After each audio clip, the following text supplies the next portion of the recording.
குமரிக்கடல் மற்றும் அதனை ஒட்டிய இலங்கை பகுதிகளில் மையம் கொண்டுள்ள குறைந்த காற்றழுத்த தாழ்வு பகுதி இன்று ஆழ்ந்த காற்றழுத்த தாழ்வு பகுதியாகவும் நாளை காற்றழுத்த தாழ்வு மண்டலமாகவும் வலுவடையக்கூடும் என வானிலை ஆய்வு மையம் தெரிவித்துள்ளது.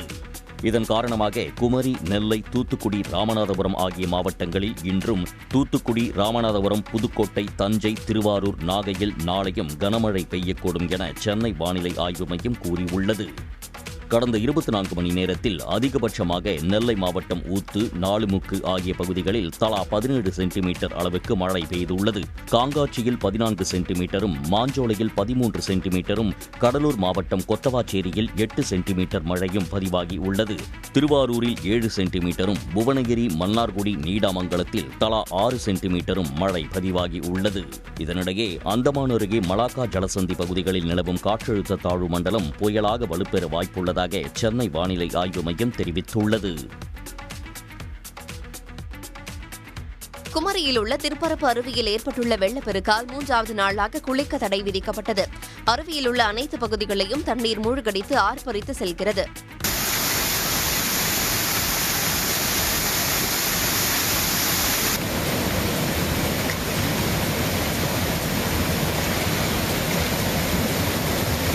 இதேபோன்று நீச்சல் குளம் மற்றும் கல் மண்டபத்தின் பாதி அளவை தண்ணீர் மூழ்கடித்துள்ளது.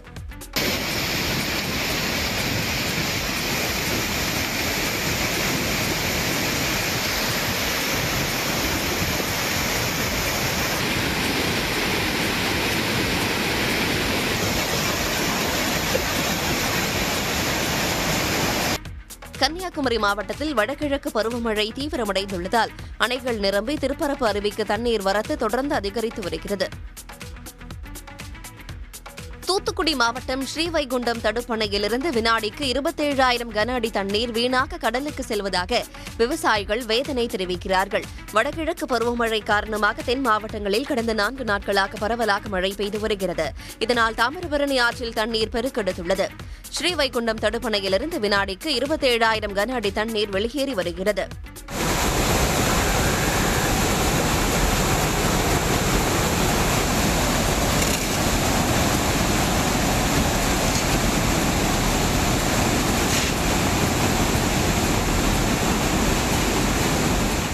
ஸ்ரீவைகுண்டம் தடுப்பணை மற்றும் 53 பாசன குளங்களை தூர்வாரும் பட்சத்தில் கோடை காலங்களில் வறட்சியை சமாளிக்க முடியும் என அப்பகுதி விவசாயிகள் கருத்து தெரிவிக்கிறார்கள். இதனிடையே மருதூர் மற்றும் ஸ்ரீவைகுண்டம் அணைக்கட்டு பகுதிகள், கலியாபூர் முதல் புன்னக்காயல் வரை தாமிரபரணி ஆற்றங்கரையோர கிராமங்களில் வசிக்கும் பொதுமக்கள் பாதுகாப்பாக இருக்குமாறு மாவட்ட நிர்வாகம் அறிவுறுத்தியுள்ளது. விழுப்புரம் மாவட்டம் திருக்கோவிலூர் நகராட்சியில் வாக்காளர் பட்டியல் சிறப்பு தீவிர திருத்தப் பணிகள் தொடர்பாக அத்தொகுதி சட்டமன்ற உறுப்பினரும் திமுக துணை பொதுச் செயலாளருமான பொன்முடி ஆய்வு செய்தார். 24வது வார்டில் நடைபெற்று வரும் பணிகளை நேரில் பார்வையிட்ட அவர் அங்கிருந்த பொதுமக்களிடம் சேவைகள் குறித்து கேட்டறிந்தார். அப்போது ஓட்டுரிமை தொடர்பாக கவலை தெரிவித்த பெண்மணிக்கு ஆவணங்களை பெற்றுக்கொண்டு ஆவண செய்யுமாறு அதிகாரியை பொன்முடி அறிவுறுத்தினார். 4ஆம் தேதிக்குள்ள அதை எல்லா தோழர்களும் அதை விரைவுபடுத்தி அதை செய்யணும்னு முதலமைச்சர் அவர்கள் சொல்லியிருக்காரு எங்களுக்கு. அந்த அடிப்படையில் தான் இன்றைக்கி நம்ம திருக்கோவிலூர் தொகுதியை பொறுத்தவரையில் நான் பல்வேறு ஊர்களெலாம் சென்று பார்த்துட்டு வந்திருக்கிறேன். எல்லா ஊர்லேயும் தீவிரமாக நடக்குது. திருக்கோவிலூர் நகரங்கிறதுனால இதில் கொஞ்சம் பல பேர் வெளியூர் போயிருக்கவங்க வந்திருக்கவங்களாம் இருக்காங்க. அதனால் கொஞ்சம் கம்மியாக இருக்க மாதிரி இருக்குது. அங்கிருந்த BLO அதிகாரிகளிடம் இதுவரை எவ்வளவு மனுக்கள் வழங்கப்பட்டுள்ளது, அவற்றில் எவ்வளவு பூர்த்தி செய்து மீண்டும் பெறப்பட்டுள்ளது என்பது குறித்த விவரங்களையும் பொன்முடி கேட்டறிந்தார். சென்னையில் வாக்காளர் பட்டியல் சிறப்பு தீவிர திருத்தம் தொடர்பான சந்தேகங்களை தீர்க்க செயல்பட்டு வந்த வாக்காளர் உதவி மையங்களின் செயல்பாடு நேற்றோடு முடிவுக்கு வந்தது. தமிழ்நாடு முழுவதும் கடந்த 4ஆம் தேதி முதல் வாக்காளர் பட்டியல் சிறப்பு தீவிர திருத்தப் பணிகள் மேற்கொள்ளப்பட்டு வருகின்றன. இதன்படி வாக்காளர்கள் தங்களுக்கு அளிக்கப்பட்ட படிவங்களை டிசம்பர் 4ஆம் தேதிக்குள் நிரப்பி வாக்குச்சாவடி நிலைய அலுவலரிடம் அளிக்க வேண்டும். ஆனால் படிவத்தை பூர்த்தி செய்வதில் பொதுமக்கள் பல்வேறு சிரமங்களை சந்தித்து வருவதை கருத்தில் கொண்டு சென்னை மாநகராட்சி சார்பில் வாக்குச்சாவடிகளில் வாக்காளர் உதவி மையங்கள் அமைக்கப்பட்டிருந்தன. கடைசி நாள் என்பதால் கூட்டம் அதிகளவில் காணப்பட்டது. கணக்கீட்டு படிவத்தில் தெரியாத தகவல்களை கேட்பதாக மக்கள் புகார் அளித்தனர். ரொம்ப கஷ்டமாக இருக்குது. எனக்கு தெரியும், இப்போ எனக்கு எங்கள் அம்மாவுக்கு தெரியாது, எங்கள் வயசானவங்க எங்கள் மாமியார் இருக்கிறாங்க, அவங்களுக்கும் தெரியாது. அது யார் என்ன பண்ண முடியும்? நீங்களே வந்துட்டு அவங்களுக்கு வயசானவங்க இருந்தாங்கன்னா அவங்க கேட்டு ஃபில்லப் பண்ணி நீங்களே எடுத்துக்கணும். உங்களுக்கு தெரியும் அதை பற்றி. அவங்க தெரியாதவங்களாம் என்ன பண்ணுவாங்க, எப்படி ஓட்டு போட வருவாங்க? சும்மா கிட்டே முதல்லனா எதனா ஒரு எவிடன்ஸ் எடுத்துகிட்டு வந்து ஓட்டு போடுவாங்க. இப்போ வயசானவங்களாம் ஒன்றுமே ஓட்டே போட முடியாது. சின்ன பசங்க படித்தவங்க மட்டும்தான் எடுத்துகிட்டு வந்து ஃபில்லப் பண்ணி கொடுக்க முடியும். கார்த்திகை தீப திருவிழா பாதுகாப்புக்காக திருவண்ணாமலையில் 15,000க்கும் மேற்பட்ட போலீசார் பணியில் ஈடுபடுத்தப்படுவார்கள் என காவல்துறை தரப்பில் சென்னை உயர்நீதிமன்றத்தில் தெரிவிக்கப்பட்டுள்ளது. டிசம்பர் 3ஆம் தேதி கார்த்திகை தீப விழாவையொட்டி திருவண்ணாமலைக்கு லட்சக்கணக்கான பக்தர்கள் வருவார்கள் என்பதால் நெரிசல் சம்பவங்களை தடுக்க நடவடிக்கை எடுக்க வேண்டும் என்பது உள்ளிட்ட கோரிக்கைகளை முன்வைத்து வழக்கறிஞர் யானை ராஜேந்திரன் என்பவர் சென்னை உயர்நீதிமன்றத்தில் மனு தாக்கல் செய்தார். இது தொடர்பாக காவல்துறை தரப்பில் விரிவான அறிக்கை நீதிமன்றத்தில் தாக்கல் செய்யப்பட்டது. அதில் பக்தர்கள் வசதிக்காக உடனடி பாஸ் திட்டம் நடப்பு ஆண்டும் அமல்படுத்தப்படும் என்றும் நெரிசலை தவிர்க்க போதுமான ஏற்பாடுகள் செய்யப்பட்டுள்ளதாகவும் தெரிவிக்கப்பட்டுள்ளது. அறிக்கையை பதிவு செய்து கொண்ட நீதிபதி பாலாஜி விசாரணையை 27ஆம் தேதிக்கு தள்ளி வைத்துள்ளார். வாழப்பாடியில் நடைபெற்ற மாநாட்டிற்காக நாட்டுப்புற கலைஞர்கள் ஊர்வலமாக நடனமாடிச் சென்றனர்.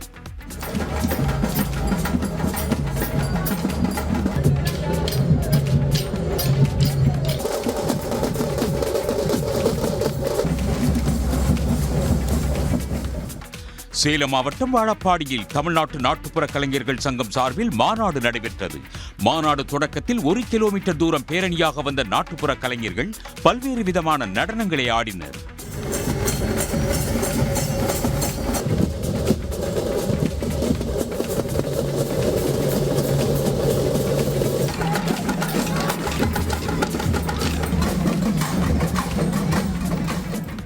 தமிழ்நாடு அரசு மகளிருக்கு இலவச பஸ் வசதி வழங்குவது போல் நாட்டுப்புற கலைஞர்களுக்கு இலவச பஸ் பாஸ் வழங்க வேண்டும் என்று அவர்கள் கோரிக்கை விடுத்துள்ளனர்.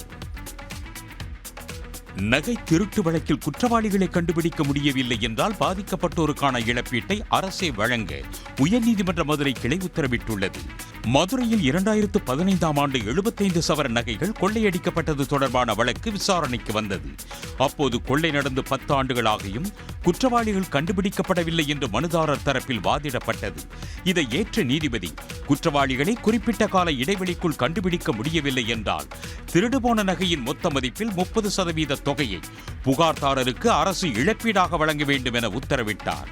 5 ஆண்டுகளுக்கு மேலாக கிடப்பில் உள்ள வழக்குகளின் நிலவரம் குறித்து 3 மாதங்களுக்கு ஒருமுறை ADSP தலைமையில் ஆய்வுக் கூட்டம் நடத்த வேண்டும் எனவும் ஆணையிட்டார். கண்டுபிடிக்க முடியாத வழக்குகளை விசாரணை நடத்தி கண்டுபிடிக்க திறமை மிக்க அதிகாரிகளை கொண்ட ஒரு சிறப்பு காவல் பிரிவை மாவட்டம் தோறும் உருவாக்க வேண்டும் என்றும் நீதிபதி அறிவுறுத்தினார். தஞ்சை மாவட்டம் பட்டுக்கோட்டை அருகே உள்ள செல்லிக்குறிச்சி ஏரியின் கடைப்போக்கு வாய்க்கால் வடிகாலில் உடைப்பு ஏற்பட்டு மழைநீர் குடியிருப்பு பகுதிக்குள் புகுந்ததால் மக்கள் அவதியடைந்துள்ளனர். பட்டுக்கோட்டை அதிராம்பட்டினம் மற்றும் 20க்கும் மேற்பட்ட கிராமங்களுக்கு செல்லிக்குறிச்சி ஏரி மிகப்பெரிய நீர் ஆதாரமாக உள்ளது. சமீபத்திய மழையால் ஏரி நிரம்பி கடல் போல் காட்சியளிக்கும் நிலையில் ஏரியின் கடைப்போக்கு வாய்க்கால் வடிகாலில் உடைப்பு ஏற்பட்டு குடியிருப்பு பகுதிகளுக்குள் தண்ணீர் புகுந்துள்ளது. இது கடைப்போக்கு வாய்க்கால் வடிகால். இது தற்பொழுது இது சாலை விரிவாக்க பணி நடந்துச்சு. அப்போ ஒரு சைடில் கட்டை கட்டி வாய்க்காலின் அளவை குறுக்கிட்டாங்க. இதோட பொதுப்பணித்துறை அனுமதி இல்லாமல் அங்கங்கே தனி நபர்கள் சிமெண்ட் பைப்பு கல்வெட்டை வச்சிருக்காங்க. இதன் காரணமாக செல்லிக்குறிச்சி ஏரியிலிருந்து வரக்கூடிய வடிகால் தண்ணி இப்போ நேராக போகிறதுக்கான சரியான பாதை இல்லாமல் அங்கங்கே உடைச்சிக்கிட்டு போகுது. ஏரியின் கடைப்போக்கு வாய்க்காலில் ஆங்காங்கே உடைப்பு ஏற்பட்டுள்ளதால் அதிராம்பட்டினம் மின்சார வாரிய அலுவலகம் மூழ்கும் அபாயம் உள்ளதாகவும் பொதுமக்கள் அச்சம் தெரிவிக்கின்றனர். சிவகங்கை மாவட்டத்தில் கண்மாய்களில் இருந்து மறுகால் பாயும் தண்ணீரில் துள்ளி குதிக்கும் மீன்களை இளைஞர்கள் பலரும் போட்டி போட்டு பிடித்து வருகின்றனர். சமீபத்தில் பெய்த மழை மற்றும் வைகை ஆற்றில் நீர்வரத்து காரணமாக பூவந்தி கண்மாய் நிரம்பி மறுகால் பாய்கிறது. அதன் கலங்கில் மீன்கள் துள்ளி விடுவதைக் கண்ட அப்பகுதி இளைஞர்கள் அவற்றை வலை ஏதுமின்றி கைகளாலேயே பிடித்து எடுத்துச் சென்றனர். கம்மா ஐயா தண்ணி நம்பி கழுங்கு வடப்பறக்கமாக தண்ணி போய் அதுல மீன் நிறைய மீன் துள்ளி துள்ளி ஆடிலாண்டி இருக்கு. சிலேபி, கெண்டை, பெரா மீன், அந்த மாதிரி மீன் நிறைய மீன் வந்துருக்கு. ஒரு நாளைக்கு 2 கிலோ பிடிக்கலாம், 3 கிலோ பிடிக்கலாம், பறவை பொறுத்து. மீன் அது கழுங்கு ஏறினா அது வெளியே வர்றது பார்க்கலாம். அது எதிர் நீச்சல் அடிக்க போய் பிடிச்சிக்கிறோமா மீனை. கெண்டை, கெளுத்தி, ஜிலேபி, விரால் உள்ளிட்ட மீன்கள் கிடைத்ததாக அவர்கள் தெரிவித்துள்ளனர். இன்னும் ஒரு மழை பெய்தால் மறுகால் பாயும் தண்ணீரின் வேகம் மேலும் அதிகரிக்கும். அப்போது மீன்களும் ஏராளமாக வெளிவரும் என்றனர்.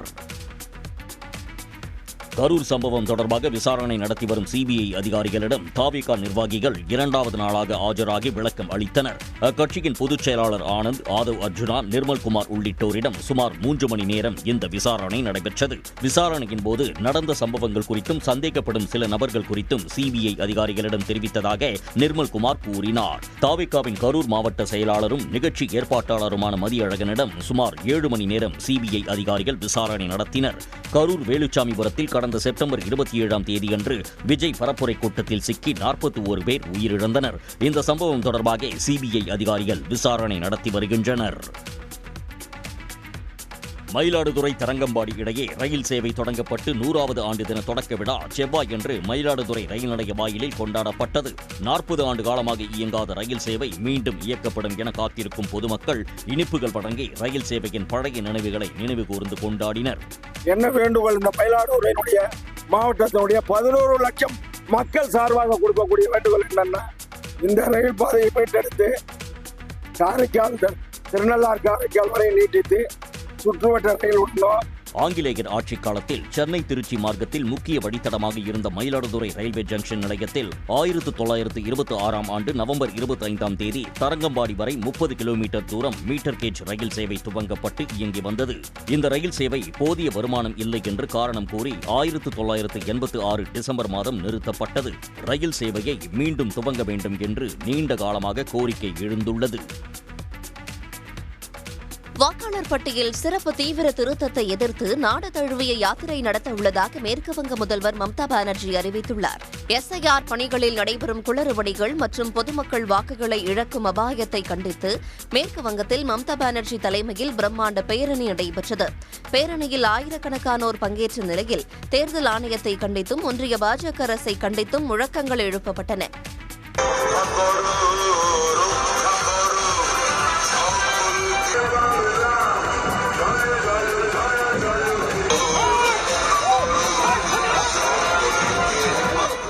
பேரணியின் இறுதியில் கண்டன உரையாற்றிய மம்தா, எஸ்ஐஆர் நடவடிக்கை முழுவதுமே எவ்வித திட்டமிடலும் இன்றி மேற்கொள்ளப்பட்டுள்ளதாகவும் தேர்தல் ஆணையத்தின் எஸ்ஐஆர் நடவடிக்கையால் மேற்கு வங்கத்தில் 35 ஊழியர்கள் உயிரிழந்துள்ளதாகவும் குற்றம் சாட்டினார். தேர்தல் ஆணையத்தின் வேலை பாரபட்சமற்றதாக இருப்பதுதான் பாஜகவின் ஆணையமாக இருப்பது அல்ல என்று சாடிய மம்தா பானர்ஜி 2029ஆம் ஆண்டு தேர்தலில் ஒன்றிய ஆட்சியிலிருந்து பாஜக தூக்கி எறியப்படும் என்றார். திருச்சானூர் பஞ்சமி தீர்த்த உற்சவத்தில் பல்லாயிரக்கணக்கான பக்தர்கள் புனித நீராடினர். திருச்சானூர் பத்மாவதி தாயார் கோயிலில் வருடாந்திர கார்த்திகை மாத பிரம்மோற்சவ விழா கடந்த 17ஆம் தேதி கொடியேற்றத்துடன் தொடங்கியது. இந்நிலையில் விழாவின் முக்கிய நிகழ்வாக கும்ப லக்னத்தில் பஞ்சமி தீர்த்த உற்சவம் நேற்று நடைபெற்றது. சக்கர தாழ்வாரை திருக்குளத்தில் 3 முறை மூழ்கச் செய்து தீர்த்தவாரி நடத்தப்பட்டது. அப்போது தெப்பக்குளத்தில் திரண்டிருந்த பல்லாயிரக்கணக்கான பக்தர்கள் திருக்குளத்தில் புனித நீராடினர். பஞ்ச தீர்த்தத்தை முன்னிட்டு திருப்பதி தேவஸ்தானம் மாவட்ட நிர்வாகம் சார்பில் விரிவான ஏற்பாடுகள் செய்யப்பட்டிருந்தன. ஒன்றிய அரசின் 4 புதிய தொழிலாளர் சட்டங்களுக்கு எதிர்ப்பு தெரிவித்து இன்று நாடு தழுவிய வேலை நிறுத்தம் நடைபெறும் என 10 தொழிற்சங்கங்கள் அறிவித்துள்ளன. நாட்டில் நடைமுறையில் இருந்த 29 தொழிலாளர் சட்டங்கள் 4 சட்டங்களாக ஒருங்கிணைக்கப்பட்டு புதிய விதிகள் சேர்க்கப்பட்டுள்ளன. இது தொழிற்சங்கங்களை நீர்த்துப் போகச் செய்வதுடன் முதலாளிகளுக்கு சாதகமாக இருப்பதாக குற்றச்சாட்டு எழுந்தது. பீகார் சட்டப்பேரவை தேர்தலில் வெற்றி கிடைத்ததும் ஒன்றிய பாஜக அரசு 4 புதிய தொழிலாளர் சட்டங்களை செயல்படுத்த அதிகாரம் கிடைத்துவிட்டதாக நினைத்து அவற்றை அமல்படுத்தி உள்ளதாக தொழிற்சங்கங்கள் விமர்சித்துள்ளன. இந்த சட்டங்களை திரும்ப பெற வலியுறுத்தி சிஐடியு, தோமுசா, ஏஐடியுசி உள்ளிட்ட 10 தொழிற்சங்கங்கள் இன்று வேலை நிறுத்த போராட்டத்தை அறிவித்துள்ளன. இதனால் தமிழ்நாடு உட்பட பல்வேறு மாநிலங்களிலும் ரயில், பொது போக்குவரத்து, வங்கிகள், அஞ்சல், காப்பீடு சேவைகள் ஆகியவை பாதிக்கப்படும் என தெரிகிறது. சென்னை வந்த ஹரியானாவைச் சேர்ந்த பிரபல நிறுவனத்தின் சிஇஓ ஒருவர் சென்னையின் அழகையும் காற்றின் தரத்தையும் பாராட்டியுள்ளார். இது தொடர்பான அவரது சமூக வலைதள பதிவு இணையத்தில் ட்ரெண்டிங் ஆனது. நாட் டேட்டிங் என்ற நிறுவனத்தின் இணை நிறுவனரும் சிஇஓமான ஜஸ்வீர் சிங் தான் சமீபத்தில் சென்னைக்கு வந்திருந்தார். அங்கு அவர் தனது ஹோட்டல் ஜன்னல் வழியாக எடுக்கப்பட்ட சென்னையின் தெளிவான நீலவான புகைப்படத்தை எக்ஸ் தளத்தில் பதிவேற்றம் செய்திருந்தார்.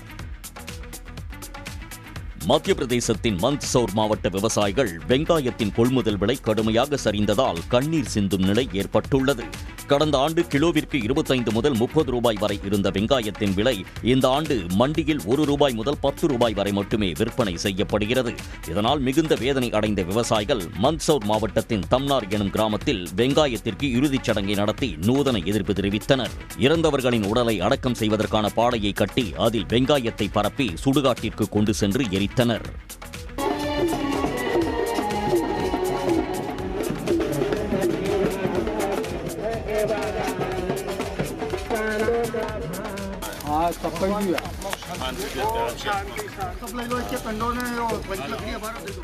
வெங்காயம் மட்டுமின்றி சோயாபீன்ஸ், பூண்டு ஆகியவற்றிற்கும் நியாயமான விலை கிடைக்கவில்லை என்று மத்திய பிரதேச மாநில விவசாயிகள் வேதனை தெரிவிக்கின்றனர். திருவண்ணாமலை கார்த்திகை தீப திருவிழாவிற்கு வரும் பக்தர்களின் கூட்ட நெரிசலை குறைக்க தெற்கு ரயில்வே சிறப்பு ரயில்களை அறிவித்துள்ளது. திருநெல்வேலி, சென்னை சென்ட்ரல், தாம்பரம் மற்றும் விழுப்புரம் ஆகிய இடங்களில் இருந்து இந்த சிறப்பு ரயில்கள் இயக்கப்பட உள்ளன. இதன்படி டிசம்பர் 3ஆம் தேதி இரவு 9:30 மணிக்கு திருநெல்வேலியில் இருந்தும், டிசம்பர் 3 மற்றும் 4 ஆகிய தேதிகளில் காலை 9:15 மணிக்கு சென்னை சென்ட்ரலில் இருந்தும் திருவண்ணாமலைக்கு சிறப்பு ரயில்கள் இயக்கப்படுகின்றன.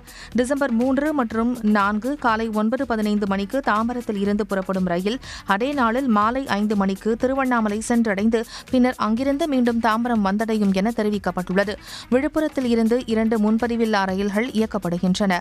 இதில் காலை 10:10 மணிக்கு விழுப்புரத்தில் இருந்து திருவண்ணாமலைக்கு ஒரு ரயிலும், மற்றொரு ரயில் விழுப்புரத்தில் இருந்து வேலூர் கண்டோன்மெண்ட் வரையும் இயக்கப்படுகின்றன.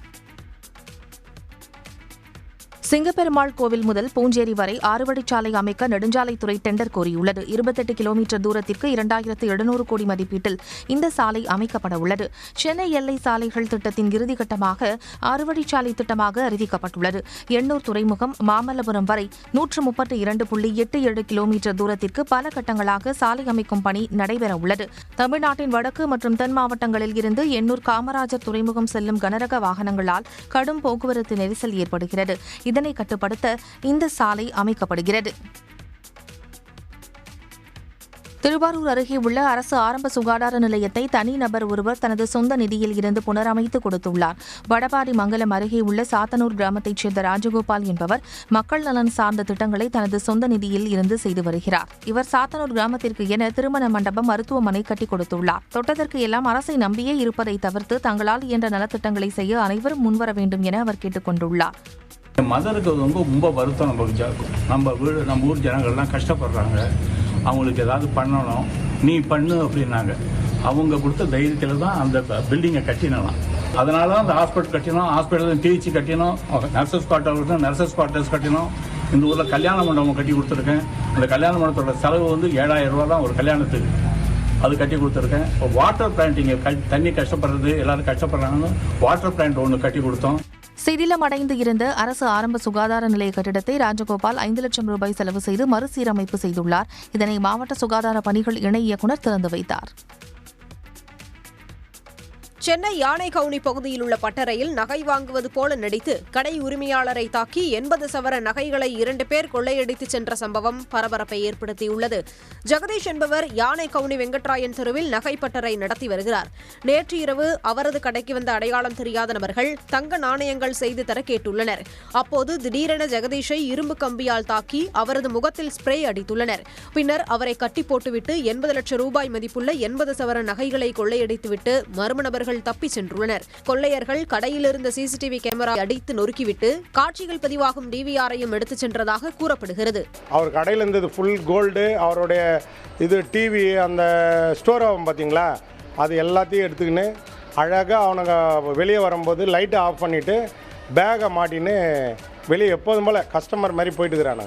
இந்த சம்பவம் குறித்து வழக்கு பதிவு செய்து பக்கத்து கடைகளின் சிசிடிவி கேமரா காட்சிகளை கைப்பற்றி போலீசார் விசாரணை நடத்தி வருகின்றனர். தூத்துக்குடி மாவட்டம் ஸ்ரீவைகுண்டம் தடுப்பணையின் கரைகள் மற்றும் மதகுகளை சீரமைத்து அதன் மீதுள்ள பாலத்தின் உறுதித்தன்மையை ஆய்வு செய்து புனரமைக்க கோரிக்கை எழுந்திருக்கிறது. கடந்த 2023ஆம் ஆண்டு ஏற்பட்ட மழை வெள்ளத்தால் தடுப்பணையின் கரையோரத்தில் கிருஷ்ணன் கோயில் பகுதிகளில் உடைப்பு ஏற்பட்டது.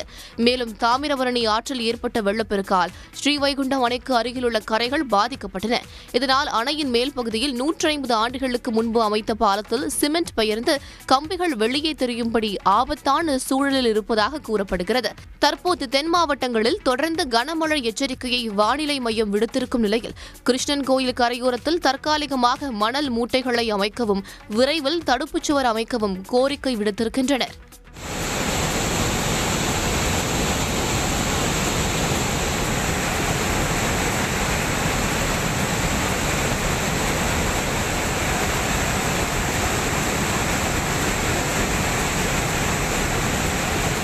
விபத்து ஏற்படுவதற்கு முன்பு உடனடியாக புனரமைப்பு பணிகளை மேற்கொள்ள வேண்டும் என்று பொதுமக்கள் மற்றும் விவசாயிகள் வலியுறுத்தியிருக்கின்றனர்.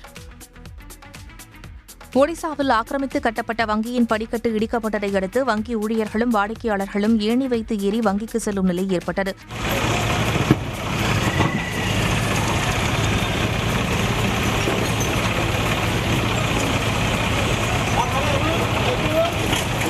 ஒடிசா மாநிலம் பத்ராக் நகரில் சட்டவிரோத கட்டுமானங்களை உள்ளாட்சி நிர்வாக ஊழியர்கள் இடித்தனர். அப்படி இடித்தபோது ஒரு கட்டிடத்தின் முன்பகுதியில் இருந்த படிக்கட்டுகள் சட்டவிரோதமாக அரசு நிலத்தில் கட்டப்பட்டிருப்பது தெரியவந்தது. அந்த கட்டிடத்தில் முதல் மாடியில் SBI வங்கி செயல்பட்டு வந்தது. வங்கி இருந்தபோதிலும் நகராட்சி ஊழியர்கள் படிக்கட்டுகளை இடித்து தள்ளினர்.